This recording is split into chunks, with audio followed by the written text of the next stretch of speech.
Alright, so my sand finally came in for this tank right over here, and that's what we're going to be doing today. We're going to be rescaping that tank. Now, there wasn't any fish in here, but there was a whole bunch of snails that just constantly bred in the tank, and I did try to get as much of those out as I could and keep them, actually. And they have all just been kind of chilling in this cup right here with a plant. So, I'm not going to do much talking. We're going to get, like, right into this. Got my Pure juice drink, strawberry kiwi flavor, no artificial sweeteners, so we should be all good.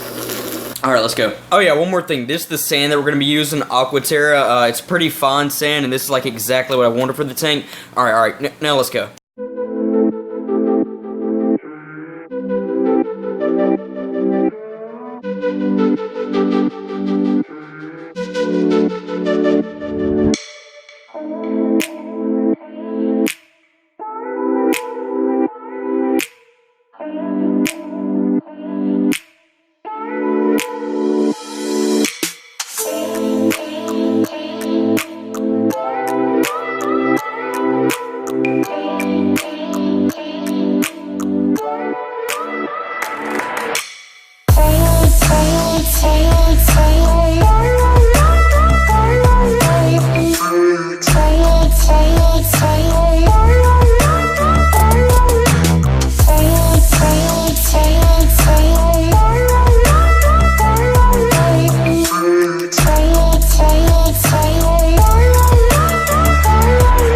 Alright, so it's now the next day actually since I escaped the tank, and it's still kind of clearing up. It's still pretty cloudy. I did put some Kent in there, which kind of does make it even more cloudy, but then once it does turn back clear, it's a lot clearer than it is without the Kent. It really just helps clear up the tank a lot faster, but you got to be careful about how much you put in the tank, especially in a small tank like this, because just a tiny little bit in a 10-gallon will turn it into just a full white cloud if you're not careful with it. And in the montage that you guys just saw, it probably looked a little bit clearer. That's because that footage I'm actually going to be filming tonight, so this is actually earlier in the day when it's still a little bit more cloudy. But as you can see, the tank, it looks pretty dang good without it being kind of cloudy still. These two big old Anubiuses were actually the two Anubius that were grown in the Le Lupe cichlid tank, and that's going to be one of the next tanks that we rescape. And then those two subulata plants back there were in the pea puffer tank.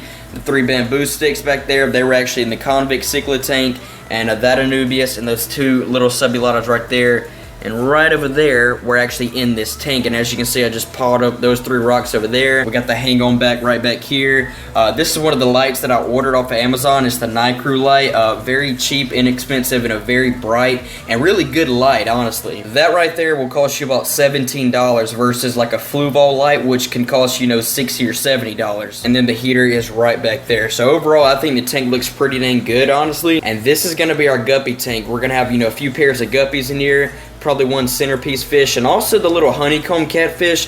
I think this is where we're gonna put him at, because in the big living room tank, he's really just honestly too small for that tank. You don't hear that a lot, of fish being too small for a tank, but I really feel like he is, and I would just want to put him back in a smaller tank, because he just seemed like he was doing a whole lot better and honestly eating a lot more when he was in the Le Lupe cichlid tank and it was a 10-gallon, and I think he would just be a really, really cool fish to have in here. He's not gonna get very big. He's really not gonna get much bigger than he is right now, so I think he's gonna be one of the first fish that I put in here, but like I said, this is mainly going to be our guppy tank. And by the way, there's the candy cane coral that we got in the last video. It is looking really, really good in the tank. It's really starting to show a lot of green in it. And there is the hawkfish right there, looking really good in here, doing great as well. Looking for something to eat. Look at those eyes.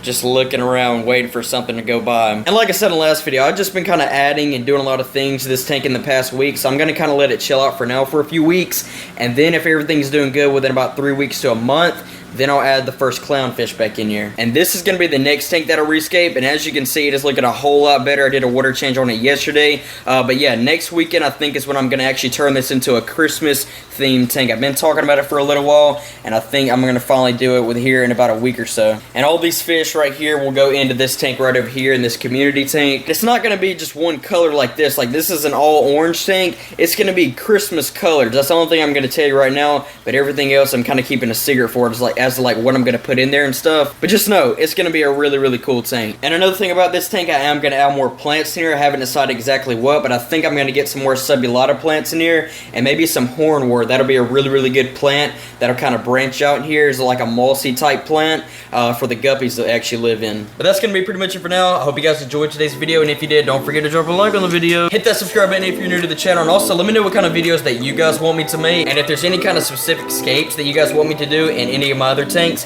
definitely let me know as well. But with that being said, you guys, I will catch you guys in the next video. Peace.